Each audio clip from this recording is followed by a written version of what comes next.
Blog Talk Radio. Franchise interviews. From Easton, Pennsylvania to Sydney, Australia, you're listening to Franchise Interviews. Franchise Interviews.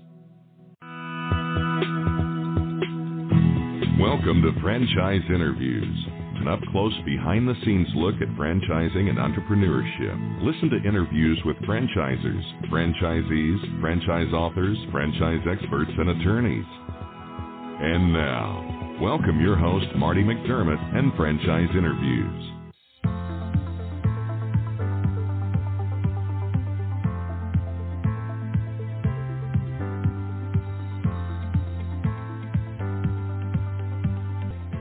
Hi, everyone, and welcome to a very special edition of Franchise Interviews, where for over 17 years now, we've been asking the Frantrepreneurs all-in-one.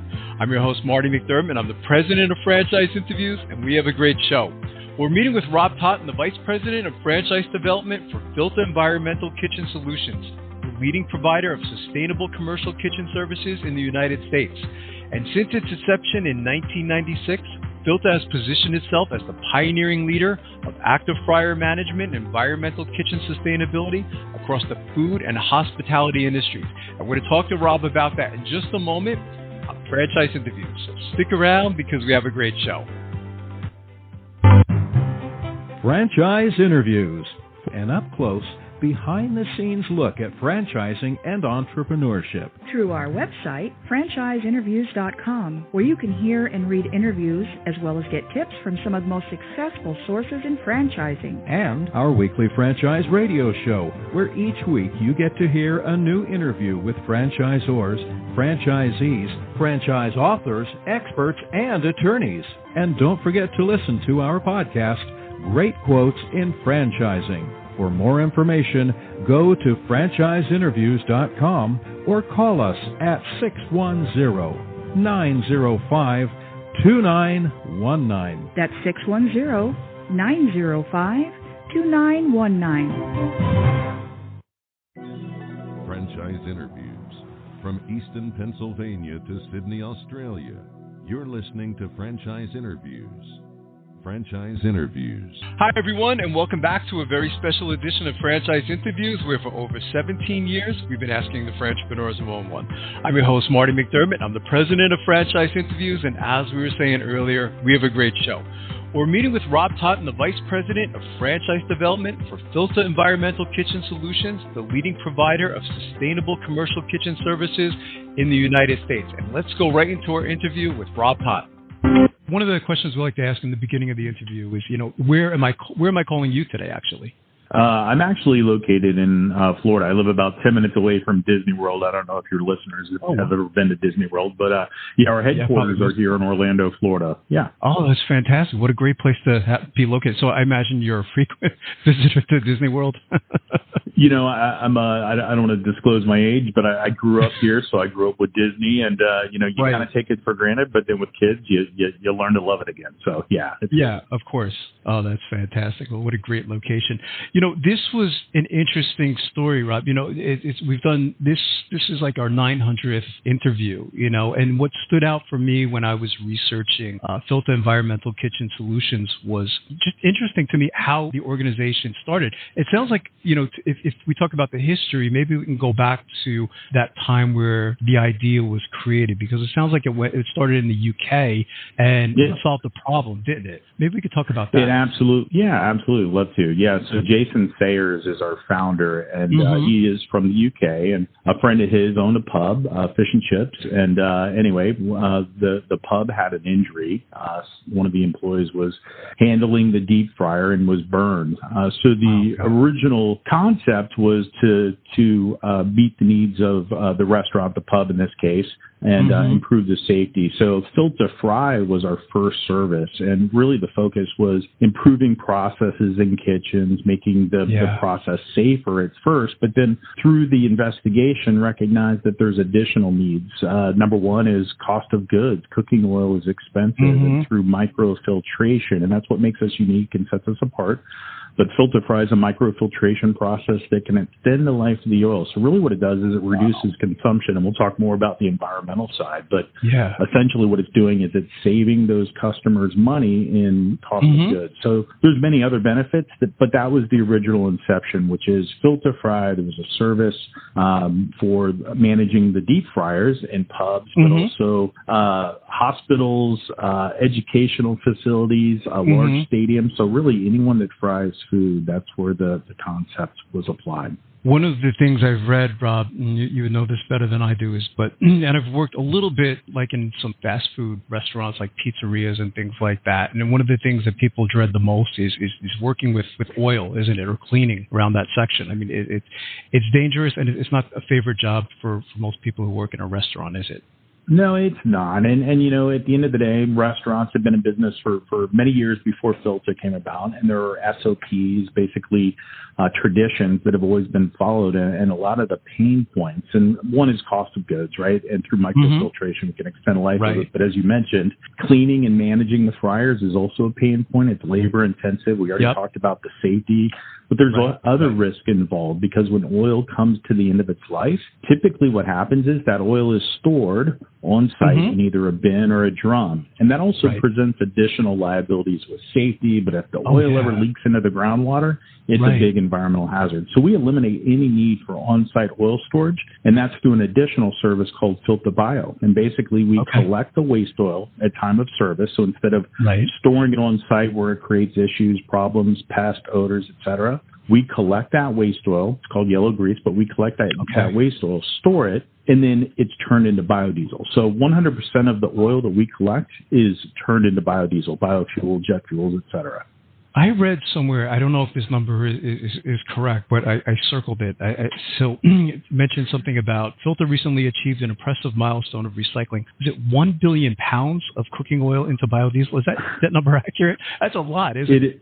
It is a lot. And it's funny. I remember as a kid, you know, driving by McDonald's and, you know, when I was a kid, and again, not disclosing my age, but I think it said something like 1 billion hamburgers served. I'm like, 1 billion? That's huge, You right? and I must come from the same generation then, because that's exactly. I think it's like, I think it's 1 trillion today, but whatever the number is. But at the end of the day, we're different in the sense of, I mean, the name of our company is Filta Environmental Kitchen Solutions. And at the end of the day, the environmental piece, we can quantify and qualify what it is we do. There's a lot of companies that make the claim that they're green, but because of what we do, we actually measure the oil that we filter, micro-filter. We can also measure and quantify how much reduction has been applied. And then also the oil that we collect, we can show how much oil is turned to biodiesel. So at the end of the day, that number, big number, is the number. And we're able to look back, 22 years here in the U.S., but over our life, we've been able to save a pretty big number. It's like you're giving your clients too, Rob, like some tangible evidence, I mean, that, as you say, is quantified, because like you say, a lot of businesses probably say, they're into, saving the environment, but they don't really have anything to prove that. And your service does prove that, doesn't it?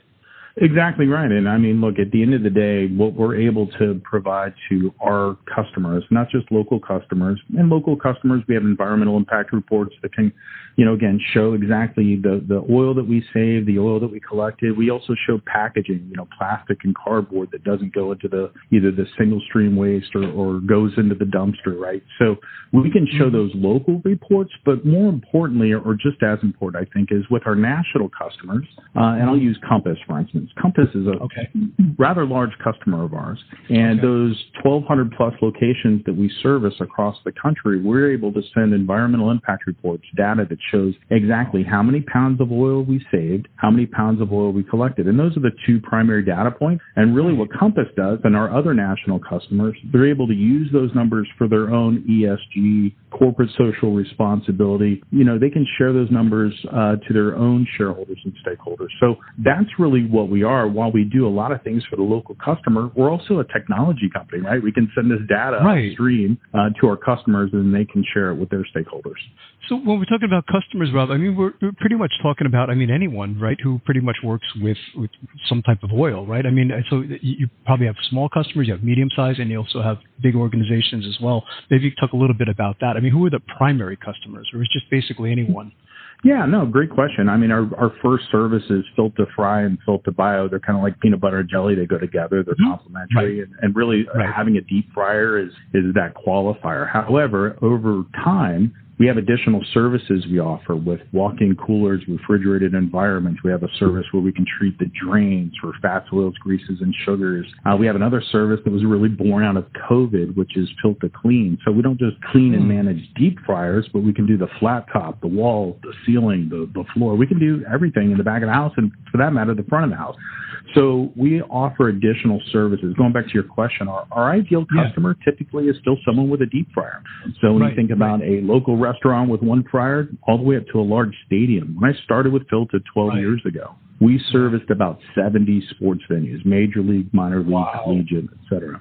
Today, it's over 450. So the benefit there, and that's in North America, that's not looking at the rest of the world, but in North America alone, it's over 450. So really our customers are small, but they're also some of the larger customers out there. That's incredible. Speaking of technology, you mentioned a little bit about, Rob, what other types of technology, are you using today to become more effective or efficient? Yeah, great question. I mean, again, when I started, and one of the benefits, and our founder, I mentioned Jason Sayers, well, he founded the company. He's still with the company, and through his leadership and the leadership of our CEO, Tom Dunn, we've been able to apply multiple platforms to help our franchise owners become more efficient, from CRMs to interfaces with invoicing. There's automated invoicing. We have, handheld apps or applications that our technicians, the service specialists, use out in the field. So again, that data is collected real time. So at point of service, we can collect that information and then send it to the customer. So there's a number of different platforms. In addition to that, we've got what we call FiltaNet. It's our Wikipedia Filta, so it's the online manual for our franchise owners. We have other training, Filta University. So there's a number of platforms that we use to help not only our franchise owners become more effective and efficient, but also, interface with our customers. Right. Thinking of the industry, I mean, I guess it's just safe to say, Rob, that, this industry is a very large industry. I don't know if there's any hard numbers, but I mean, it's safe to say it's probably large and growing, isn't it? It is. Well, I'll tell you, today our run rate in North America, and this isn't looking at Filta across the world, but in North America, which is basically U.S. and Canada, we're running about $120 million a year. And while that's great, we look at the market, and we're only about little over 2% penetrated in the market. So we've got great upside across the U.S. and North America. Right. So it's an enormous industry, and we're just tip of the iceberg right now. Here's an interesting question for you, Rob. Sometimes it stumps our guests a little bit, but what's one of the most interesting things that's happened to you since being part of Filta Environmental Kitchen Solutions? You've been with the organization 12 years, so I'm under the assumption you probably have 1,000 stories, but does anything kind of stand out over the years where you say to yourself, wow? Yeah, great question. So, I'll go back to, the beginning 12 years ago when I started with Filta. We had about 119 franchise owners, but we were only doing about $11 million a year as a network. And really what that means is the majority of our franchise owners in the network 12 years ago were single unit operators. No offense to any of your listeners, but we used to call them man on a van or Chuck on a truck. And we shifted about 12 years ago to a multi-unit, more of an executive model business. And what's happened is we've gone from 119 franchise owners 12 years ago to about 125 today. So not many more franchisees. Right. But as I mentioned earlier, at $11 million a year, now we're running about $120 million a year. And when we look at the future goals are much higher. 2028, we forecast $500 million in revenue. And how we're doing that primarily, and this is kind of the thing that's significant, through COVID, obviously like most companies, we had to pivot, we had to shift. I'm very proud of how we handled COVID. But what we really did was we created a new service, and that new service focused on sanitizing, disinfecting. We had the ability to make the claim that we were, able to kill COVID. And while that was a great season for us, none of us want to repeat it.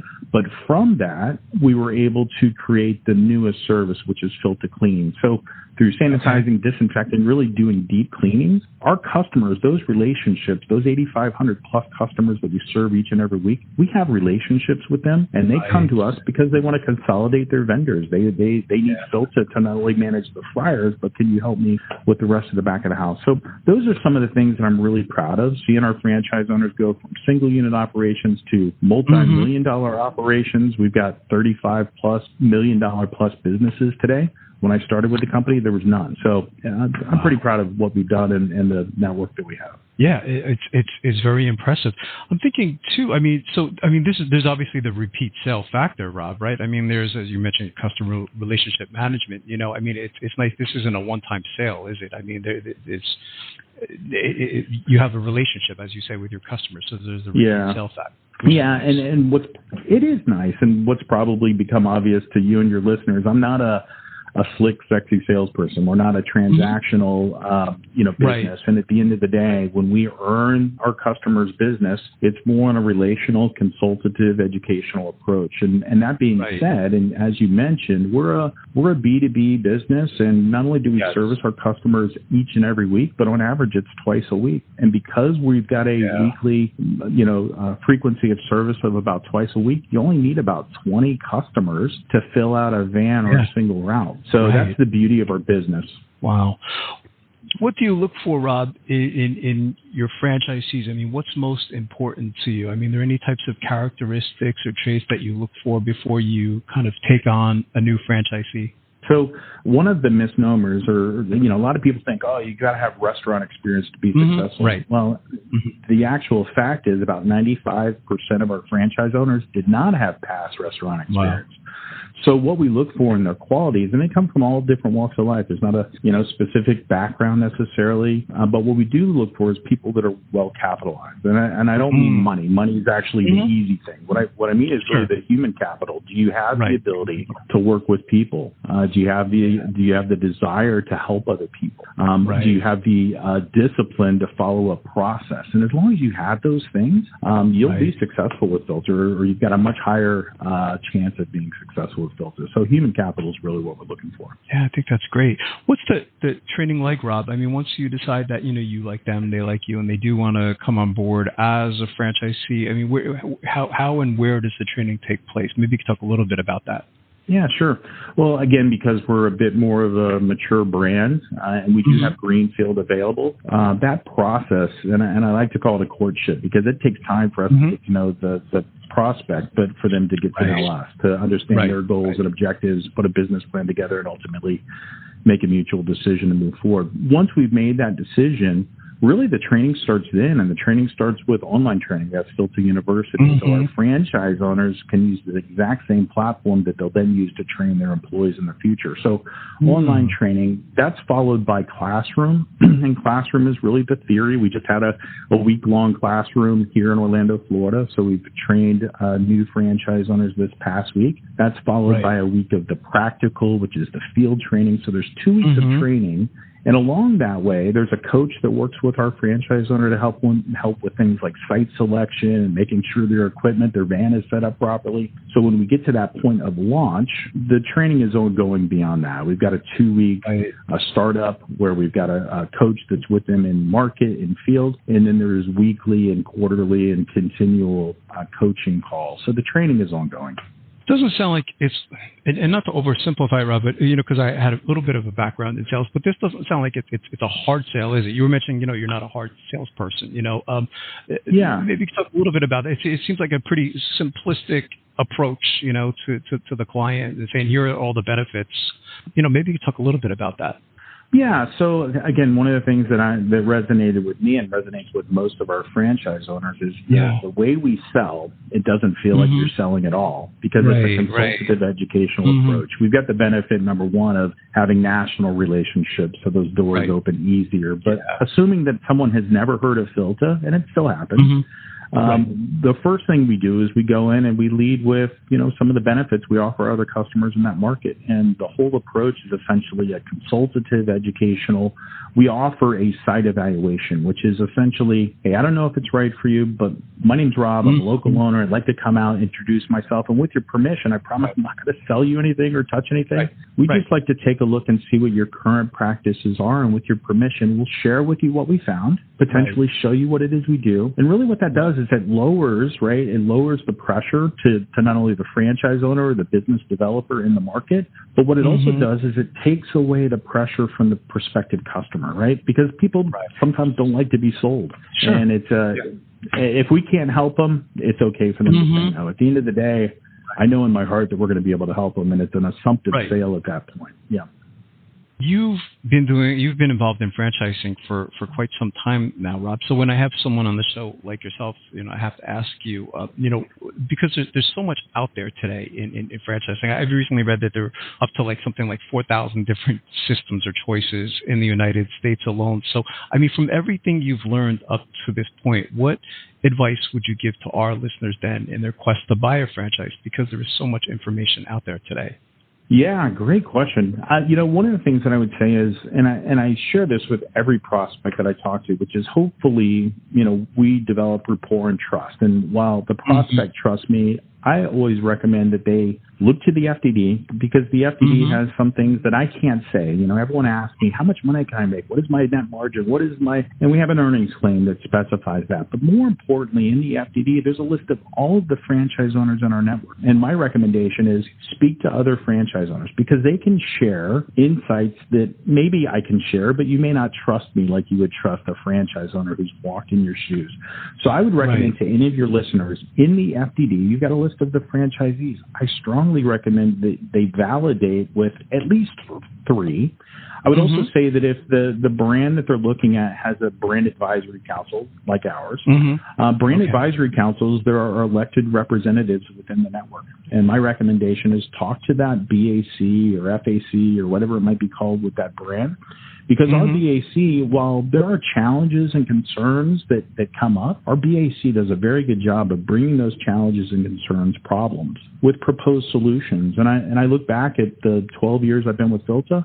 I'm also very proud of what the BAC, our network, has done to help move the needle forward and improve the brand for not only them, but also for our customers. So I would say talk to the BAC, talk to the franchisees, and get familiar with the FDD. You mentioned some of the plans for the future, Rob. So where do you see Filta Environmental Kitchen Solutions? If you could look, I think you mentioned 2028, but if it was a year or 3 years or even 5 years down the road, where else do you see the organization? Yeah, great question. When I started with the company, we had 2 primary services. Today we have 6. So you said a year, 3, 5 years from now. Who knows? We have got additional services that are in R&D, and they may come to market in the next 5 years. So by adding additional services, those are additional verticals, basically additional revenue to our franchise owners. So I guess going back to the question, what we see is we see franchise owners who have continued to grow, become multi-unit. We'll have $35 million plus franchisees in 5 years. Who knows what that number is? So we see great things for the future of our company. And, it's funny. I don't know what tomorrow holds, but I'm excited for it. Yeah. Well, says a lot too. You've been with the organization 12 years, Rob, I think that's wonderful. I think that's a testimony to the organization, and I probably see you working there another, as long as you want to work there, because there's a reason. There must be a strong culture, at the organization as well, is what I'm assuming. We do, and it's funny.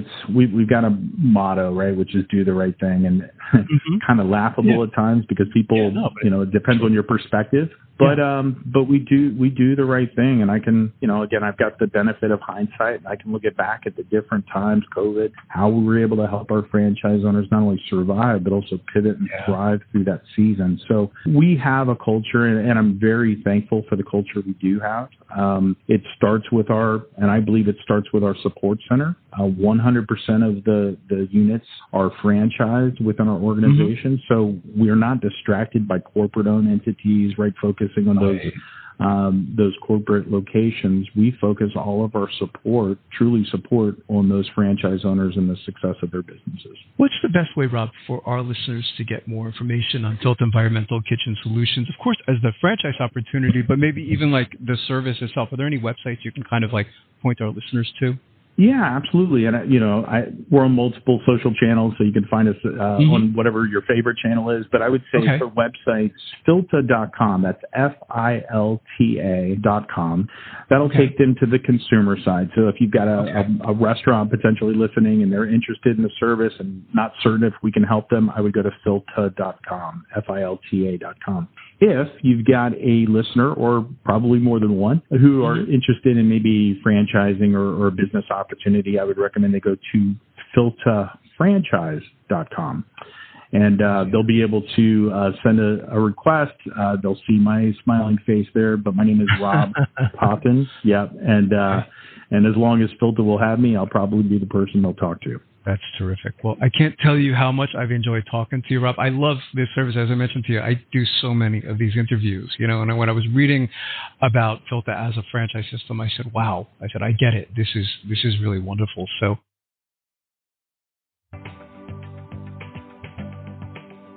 coming up in our next segment, we'll be playing a clip from our Great Quotes in Franchising podcast right here on Franchise Interviews. Franchise Interviews, an up-close, behind-the-scenes look at franchising and entrepreneurship. Through our website, franchiseinterviews.com, where you can hear and read interviews as well as get tips from some of the most successful sources in franchising. And our weekly franchise radio show, where each week you get to hear a new interview with franchisors, franchisees, franchise authors, experts, and attorneys. And don't forget to listen to our podcast, Great Quotes in Franchising. For more information, go to franchiseinterviews.com or call us at 610-905-2919. That's 610-905-2919. Hi, everyone. This is Marty McDermott, the president of Franchise Interviews, and welcome to another edition of Great Quotes in Franchising, where each podcast you get to hear a great quote in franchising. It's been quite some time now since we've done a Great Quotes in Franchising segment, and for our new listeners, just what Great Quotes in Franchising is they're kind of like aha moments from our main show, Franchise Interviews. And I was recently listening to a couple shows that kind of like just fit perfectly together, which doesn't happen often. So the theme of this Great Quotes in Franchising podcast, it kind of goes back to the days of maps. And if you remember, like in the old days, man, if you were traveling with your family, I'm talking like 30 years ago, and you were going on vacation, and sometimes you'd have to go into a convenience store to get a map, and you remember opening up the map, and then you could never get that map back together again, folded perfectly. Well, today we have what's called GPS systems. So the theme of this particular podcast is we're going to relate the concept of maps and GPSs to franchising. So the combination of two different interviews here. One is with Chad Harrison, the franchise development representative at Authority Brands, and also Darren Guccione, who is the CEO and co-founder of Keeper Security. So we hope you enjoy this edition, and we'll see you again soon with another edition of Great Quotes in Franchising from Franchise Interviews. Take care, everyone. Yeah, I said, back to what Michael had said too, is again, the background. We've worked with so many different various professionals, right. Whether IT specialists, as Michael said, attorneys, investors, entrepreneurs, and ultimately it's, as he said, it's just following that system that's in place, that 1 hour heating and air system that they developed, the operations, marketing, everything that consists of, and following it just like a GPS, and that's the route to success. Yeah, I like that analogy, Chad. It's interesting. I've never heard the analogy to a GPS. It's very clever. It was funny. I was interviewing, and I can't remember what, it was one of the tax franchises, but I was interviewing one of their most successful franchisees, and I said to him, I said, well, how did you become the most successful franchisee out of, and I think they had about like 2,000 different franchisees, and he said, all I did was I did what they told me to do, and it seems so simple, doesn't it? But it's so true, isn't it? Is just, I guess, finding that person like you and Michael were saying, to just follow the system, follow the GPS, and you'll get there, won't you? It could be a discipline in itself that you develop, right? In that sense. Yeah, absolutely. I think that's great. Studying you is certainly classified as an entrepreneur. So what advice would you give to them? Well, my background is engineering technology. I'm also a CPA, and I've always had an admiration for franchises. One of the things that I love about franchises, among other things, is that you can analyze the different franchise models that are out there, the brands, the type of businesses, and you can quickly identify which ones are successful. And typically, they give you a roadmap of what you need to do to execute. When you start a business without a franchise roadmap, you typically don't necessarily know where you're necessarily going to go or wind up. And so you get a greater sense of security and guidance when you can pick a franchise model that, fits within, your goals in life, your interests in life, and B, provides a really sound, infrastructure for you to build a business with a great support system around you. Most businesses that are one-off businesses don't have that. So there's a greater sense of, uncertainty out there when a business owner or an entrepreneur. Franchise interviews. From Easton, Pennsylvania to Sydney, Australia, you're listening to Franchise Interviews. Franchise Interviews.